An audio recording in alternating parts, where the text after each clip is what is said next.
ESA DG signs MOU with European Polar Board03 February 2016. On 3 February, the chair of the European Polar Board EPB, Mike van Wenberg, and the ESA Director General, Jan Warner, signed a Memorandum of Understanding MOU at ESA's headquarters in Paris. Are you a doctor with the right stuff? 02 December 2015. ESA is looking for a medical doctor to live for a year in Antarctica at the French-Italian Concordia Research Station. Your job is to run experiments in the Antarctic wilderness that help to prepare for future spaceflight beyond Earth orbit. New arrivals in antarctica A23 November 2015. The next crew to live and work at the Concordia Antarctic Research Station has arrived in the White Desert. ESA-sponsored medical Dr. Floris van den Berg will take over experiments for future spaceflight from Bep Healy, who has been at the base test spacecraft piloting skills in antarctica A04 March 2015. ESA is looking for a medical doctor to spend a year at the remote Concordia Antarctic Station. Like a Martian outpost can be imagined, you will be away for over a year and cut off from the rest of the world, living and working with 15 colleagues to go. Scientific Spring in isolated antarctica A23 February 2015. In Antarctica, the crew of the French-Italian Concordia Research Station are preparing for the winter.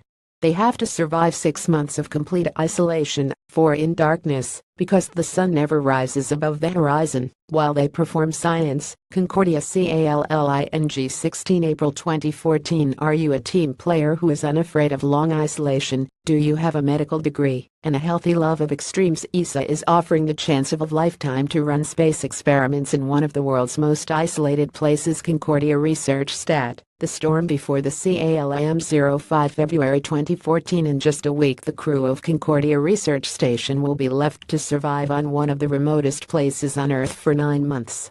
Together, the crew of 13 must operate the base, live and run scientific experiments on their own in the heart of changing of the guarded CONCORDIA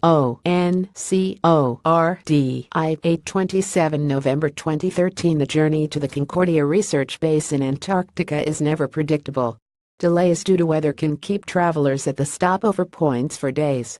During the Antarctic winter, all travel to Concordia is out of the question as temperatures plunge. Hazy shade of WINTER 22 August 2013. The long Antarctic winter is turning to spring at the Franco-Italian Concordia Research Station, which has resisted the brutal forces of nature about 1,200 kilometers inland on top of an icy plateau 3,000 meters above sea level.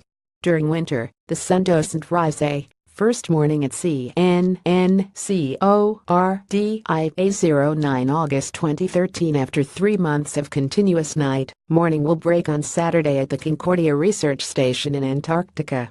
A hard day's NIGHT 07 May 2013. Concordia Research Station in the heart of Antarctica witnessed its last sunset for over 3 months last Sunday. From here on they will work and live under artificial lighting as they survive and conduct research at the remotest base on Earth. Doctor needed for mission to White SPACE 24 April 2013. It is cold, dark, dangerous and lonely, but the views and experience are unforgettable. ESA is looking for a medical doctor to run experiments at the Concordia Research Base in Antarctica. Measuring skull pressure without the HEADACHE 19 December 2012. Space research has developed a new way of measuring the pressure inside your skull using simple sound waves from headphones. The device is an effective ear warning system for patients recovering from head injury or brain surgery. Ready for WINTER 23 November 2012. Ready for WINTER 23 November 2012. Each year, ESA sponsors a medical research doctor to brave the cold, dark days of Antarctica to study the effects of isolation in preparation for long space missions. The next crew have already been chosen and are preparing to leave on their long jour.